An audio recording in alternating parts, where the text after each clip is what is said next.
Hello, everyone. I'm Dale Mott. I'm program specialist with the cotton program here, the Soil Crop Sciences Department through the AgriLife Extension Service.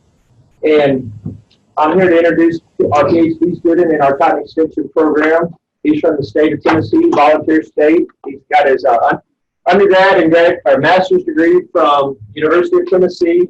He grew up in Western Tennessee, and previous work experience he was county ag agent for a while, and he also has some ag industry experience working as a rep in the allied ag industry world. He joined our group in the spring of 2017.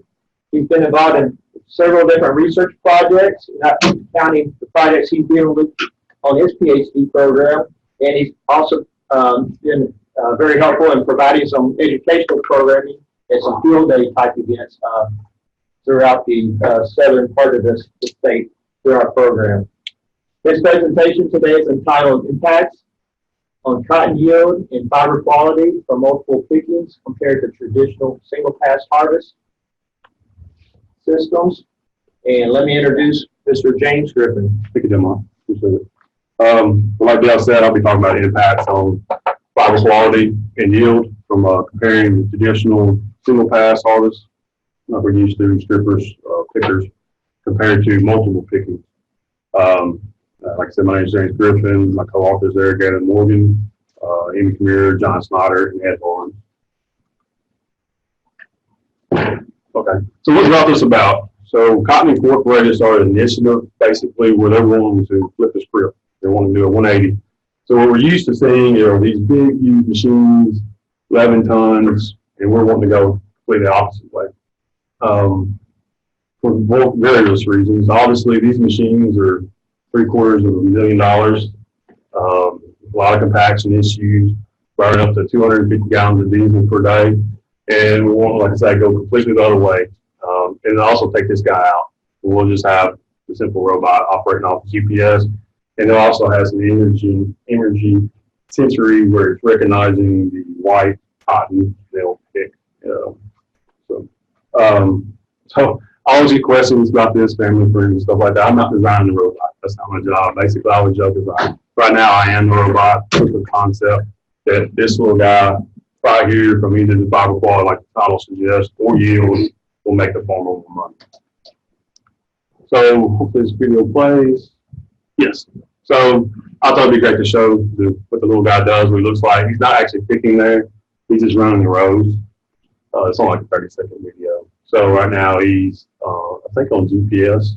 We're just basically showing that he can run right down the middle of the road. He's not running all over your cotton. He's not tearing stuff up. So at least got that down pat. Now they're showing this is a different prototype. He's actually picking. I think in this scenario right now, somebody's to the side actually controlling the arm with a remote control, more or less. But this is kind of a proof of concept. Obviously, it's in infancy. This was year one. Last year, 2018, was year one. So it's in its baby steps. So again, like while we're doing this, as we know, cotton producers, if you grow in cotton, know how much fun it is to get out of the field. You have to deal with ongoing weather, whether it be hurricanes, just rain in general, dryness, other issues. Harvest capacity is simply how much can you get over in a day. The typical ground baler can do about 100 acres a day, go running. They're thinking that hopefully that these little robots can do about 11 acres a day. Like I say, in one of these robots, I didn't say this last slide, I missed it.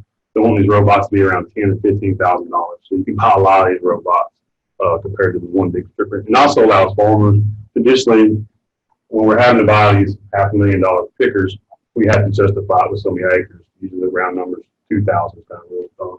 Well, if we had a robot, we could have 10 acres. If we wanted to, we could have 200 acres. We're not tied to 200 acres or 2,000 acres or 1,500 acres. And like we say, what we're looking at, where we thought we'd find most of our values is being able to harvest the cotton as soon as it opens. So there's no more defoliation as soon as the cotton bolls in the very lower part of the plant, the more mature bolls. If it can open, we can run these robots through and harvest them. So what that does, that removes the lint, removes the seed cotton out of the field before it has a month, 2 months, 3 months, however long of weather conditions, which obviously affect fiber quality. So the hypothesis basically is instead of multi-harvesting will increase yield potentially. Most likely yield value from superior grades, which includes staple length, uniform leaf grade, and lint color. Then my job, like I said, is I'm basically a robot, and I'm trying to find out what is the monetary gain, either from the improved fiber quality or from the additional yield that we're actually picking. So a little bit about our site information. This is out the research farm down the Brazos Bottoms. Most of you, all of you know what that is. Last year we were on a ship's clay. 0% was thorough irrigated. We planted 40,000 seeds per acre, 40-inch beds, and our yield goal was 3 bales. This test was also replicated last year at Vernon, Texas, and 15, Georgia. This year we added Jackson, Tennessee. Of course, I won't be showing that data yet. I don't think they began harvesting it. How the trial was arranged is in a split block design. My location, I had 5 replications. The other 2 locations actually had 6. All the plots were pretty much the same as far as 8 rows. We had 45 feet plots. The 2 varieties that we used at Vernon and College Station were Delta Pine 1612 and 1646. Fifth and reason why I had a later or a different variety was because they got added on later. We wanted another location for more replications and so forth. And the main thing, I'm supposed to say 4 harvest methods. We had, like I said, the multiple hand harvest events where as soon as the cotton opened, we were going in picking theoretically twice a week until we picked all of it, weather permitting. And then we had just standard one pass with this. This is actually the picker we had, a John Deere 9910. And then we had a clean sample where we sent it to USDA at Lubbock and they ran it through a stick machine and cleaned it out just to try to measure. Obviously, you can hand harvest, it's going to be a clear sample. So we were trying to think, well, maybe if we clean it an extra time, we'll have even cleaner cotton and less leaf and so forth. All of my samples, all of our samples, basically, were on Insol, tabletop gin, and we used Fisher's protected LSD for mean compares, and then I ran a NOVA to test the significance of the full harvest method. To give you a visual on the plot configuration, row 1, 5, and 8 were basically just buffers. 2 and 3 were machine harvest. Like I said, we're the picker. I just want to give this a visual. And then row 4, which is basically right here, we went in with 2 meters a row. Again, just hand picked at the end of the season to see if the time difference was making it or if it's a hand pick, just to throw another variable in there. And then we, you can see here, this is where we multi-pick, but we a lot less cotton there than there with the picker. So we thought maybe it had some yield gain, at least maybe 5-10%. So like I said, we actually, in addition to just hand picking the cotton, we picked by position. And every time we would go out, I would take notes on which nodes of the plant were actually. So I was able to come up with the average nodes and then know from the pickings we had, first position, second position, third position, fourth position. So I was able to come up with a rough diagram of where our yield was coming from, just to kind of give you representation. So when we first pick cotton, obviously it's going to start maturing at the bottom and you're going to work your way up. The first picking we have is 9% overall yield. And we're going to just jump, and I'm going to show you all 9 pickings. So this is rough average where the 4th harvest event occurred was 235 pounds of lint, or 12% of the overall yield. And then the last one was 5% overall yield on the top crop, we're going to call it that. And it produced 89 pounds of lint. And just to kind of reference, our machine harvested was 1,930 pounds. Another way to kind of look at this is accumulation. You can see, as we all know, first positions account for most of the yield. You can see the picking event 1, where we started off at overall yield and how it climbed. So at the very end, first positions accounted for 50% of yield, which kind of surprised me. I thought it would be more like 70. And then the second position was 25%, and then third and fourth is another 25%. Both of them about 12.5%. That's kind of where your yield comes from, at least in our plot. So let's get to the statistical analysis. So we did not see a yield difference, which we wouldn't really expect them to. You know, not a big difference. We're getting all the cotton usually. And like I said, unless something happens where, we'll see that here in a second, where the cotton, we lose it for some reason.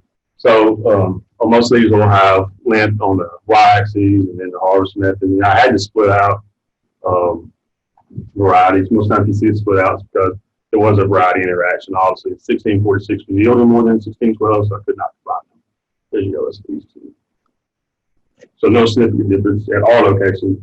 here at College Station in New York. So let's get into the grades specifically. A lot of this is somewhat to be expected. We're pretty flat. Last year, if you remember, we had a really wet fall, had a really wet winter, and we had a really wet spring. But this is where the rain event started. And these are the color grades on the side. So most of these were 2s and 3s, even with some 1s. By the time we hooked it in the machine, again, basically 6 weeks later, from our first hand picking event, our color grades jumped dramatically.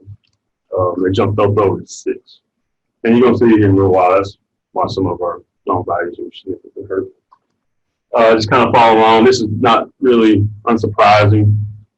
Using more mature fruit has higher mic. You get to the top of the plant, which is over here, the last pickings, if they finally mature and open up, you generally have higher mic. Here's your mic ratings, and here's your harvest pickings again. Machine is basically just an average, which again makes sense. Weather's not going to affect mic too much. So you basically just machine blending everything. Staple length, again, it kind of bounces around, but as you know, length is usually affected by that as those fibers are maturing in the poles, hotter, drier, whatever kind of stress. You generally have shorter length.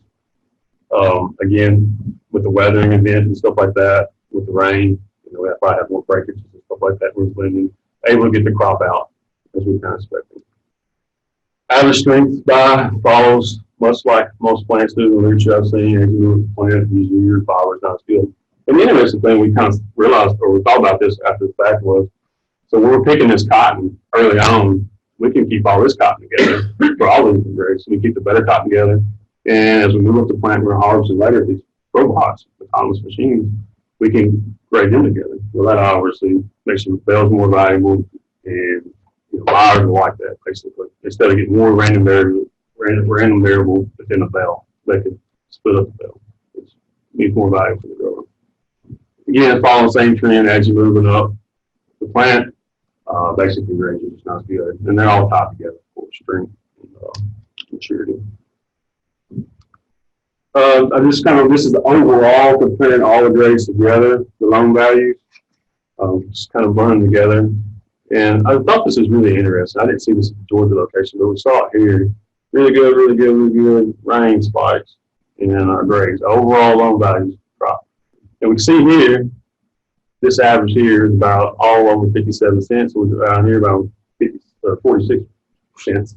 So it's a difference of 11 cents. That's big money. So what I said the cotton was about 2,000 pounds, 11 cents a pound on 1 acre, $200. That's good money. Almost like that. So, just comparing the different harvest methods. Like I said, the main thing we're really looking at is the machine versus the multiple picking. Significant for both varieties over the other 3 methods, even being in year hand pick, even on the machine. That's what we're mostly looking at. That was good. So this is Texas location. Revenue, which is simply just a function of loan value times yield. So obviously, if one's high, one's low, it's going to affect your average. Again, multi-picking one over the other 3 methods. There's your revenue, your dollars per acre, how much a farmer is going to make, which is gross. Could really take you, and then think they will, and know that they can't mistake some economics and the cost of running around better per se versus a robot. So we get in the Vernon location. Actually, run a lot of these numbers this morning, so bear with me as I try to remember what the data exactly said. Overall picture, I did separate the 46 and 12 again because I did have a variety of reactions. But the take home here was, oddly enough, her yield or the yield that we had at Vernon were lower for the multi-pick. I scratched my head. We've had multi-conversations about why that is. We hadn't really ran it down. Hopefully we will. But the good part was the revenue. Not the revenue. The loan value was still higher for the Vernon. So, you can't always account for yield when you randomize and stuff like that, but we know the loan values are still better for the hand picks. Just A, B, C. So it's all better. That's what we're really hoping we feel like we can control is the fiber quality. Again, the same story. The only significant difference we had here was the loan value over the other 3 methods. Yield was statistically the same, and the revenue, of course, was statistically the same as well. I think both get to the Georgia location. This is kind of drawn out like I had one of my graphs before. We look at each hand harvesting event, and compare it to the final end of the year machine. This is actually the hand harvest total. I think there was a 2-cent premium over the hand picking event, over the machine event. 2 cents doesn't sound a whole lot, but again, 1,000 pounds, $20, $20,000 over 1,000, it adds up. So, we were glad, and like I said, it was different. We did have some weird things going on. If I remember right, because of low mic. I was really surprised to see low mic on first position bowls on the lower part of the plant. And this was from color and length. So they had low color and length grades, which created a discount. You'll see though that Hurricane Michael, and that's going to play significance here. So we look at the yields at Georgia. The hand pick actually had 200 more pounds than the other 3 methods. So all these other 3 methods at the end of the year. So Hurricane Michael come in, it was actually a year ago. I had to look that data further. It was about a year ago to the day when it hit in Georgia, knocked out 200 pounds from the ground.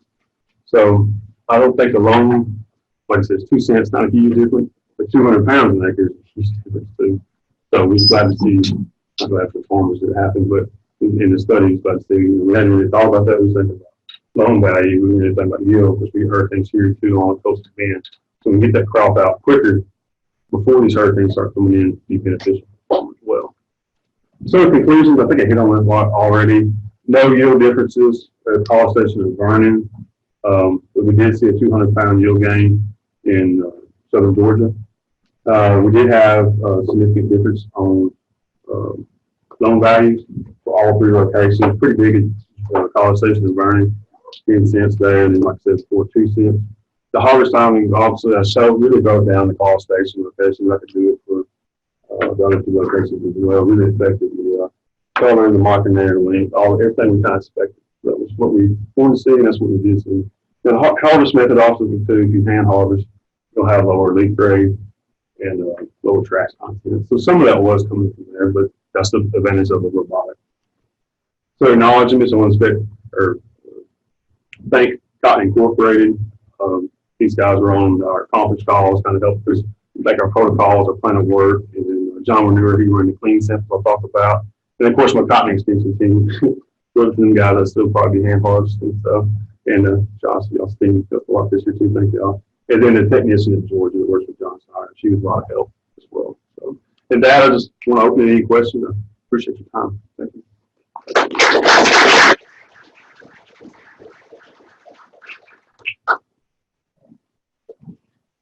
First slide you showed of the field, it was obvious that the hand-picked row had less weight, and Yes. you didn't see any difference in The only thing I thought about that was trash. I don't know if we're getting that much more trash in there, but I know you probably know well under. I've always think, when you see white in the field, man, we must be either 25%. I think studies have shown, correct me if I'm wrong, 5-10%, if even that, 5%. A lot of times when a stripper comes or a picker comes through, you string it and strings it out, so it looks a lot more. Yeah, I was surprised with that. I think this year I've already ran the numbers, and we actually had 25 more pounds in the hand harvesting. Pretty surprised. Which turnout's a lot better, generally speaking. That gets some pounds from there. It wasn't a whole lot better, but 2% on 2,000 pounds is what I thought. Scott. I had 2 questions about the robot. Yeah. Its energy source. Solar power. That's what they're shooting. Oh, awesome. So like I said, I'm not an ag engineer, but I'm a part of a lot of conversations because we're all like, how they make this work. I'm sure. So obviously, the bigger battery has, the bigger solar power, the more it weighs it down. So you have that relationship where it's, Okay, I missed that part. Yeah. What's that? Is it using machine learning, or how's it going with it? Yes, I was like, again, I've only sat through a few of these. Chris, I can tell you how I learned. I said, how is the robot? But yeah, so it has imaging where it's able to pixelation differentiate between the whiteness of the cotton, just like you see in vessel production. I mean, they're doing this automation of picking there too. So one of the things I learned in my history of American agriculture class is that the reason the cotton cotton harvesting machine took so much longer than the combine is because breeders actually had to breed the cotton to be able to get machine harvested. Right. So it was a real relationship. So do you see with something like this, I mean, to breed specific varieties for? Great point. They're already working. I think it's University of Arkansas. Oh no, Arizona. Yes, they have all these breeders that are working to changing the fruiting structure on the plant to make it more advantageous for the robot. Yeah. Again, I'm not working on that section. Yeah, I've said in those meetings where that is a part of the overall project. They fully realize that. And then a related question is defoliation going to be necessary? Well, we're hoping not. So that's a cost savings, obviously. But I don't see how. I mean, when you have big plants that overlap, and like the video showed, our cotton, I've never seen much cotton like that. So the row spacing may be a factor that can change as well. So most cotton is somewhat laid over and matted, if you will. So I don't see how. I don't know. The other, when they show at the end of the video, I kind of feel like personally, if that's worth spider and have overhead. I think that would be more, practical, apply what they may actually be able to do. Yes, sir.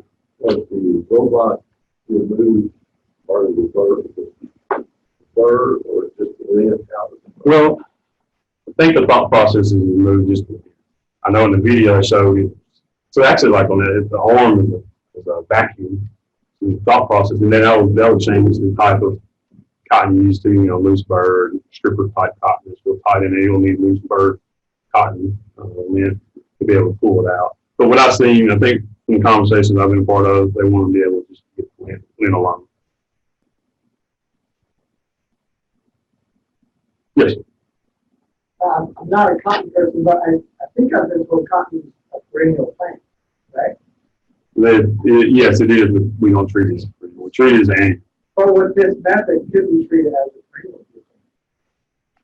I wouldn't think so. I think this is discovered or experimented or researched with it long before me, but yield goes down year after year. I mean, it makes some of the guys here more expensive. That correct me, but that's always been my understanding. And then obviously in the higher parts of the cotton belt, when you have frost and freezes and stuff, it's going to kill it. It's going to kill the plant itself. So you won't be able to grow it. So here in Texas or even the Rio Grande Valley, maybe that's an option.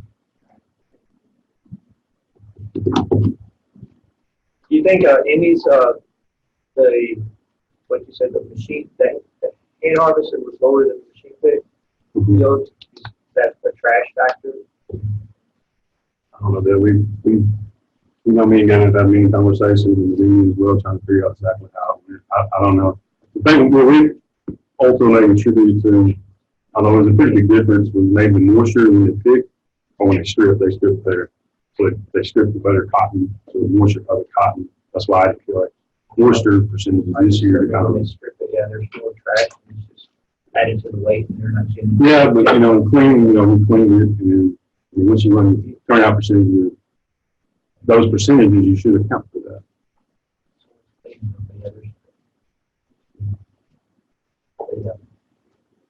We're still trying to figure it out. But I still think the biggest thing we're really going for is the loan value, the fiber quality. Yes. I think you said what the acreage was, that one robot would pick. He's taking 11 acres. 11 acres is what they're thinking.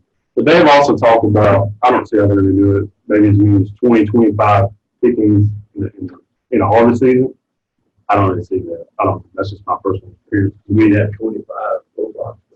No, they would pick, one robot would pick the same field 25 times. So, because, a robot's not me and you can run all night 24/7 until it breaks down.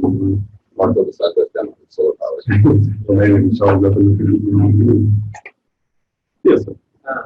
So then how does the robot store it? That's another part actually we have here. Alex Thompson is working on it here. I envision like a Roku. He like cleans the floor and he goes back to the docking station. They'll have some room by it goes back there and unloads. You mean canvas bags when we pull by hand? Yeah, I don't know. So right now we're just using buckets.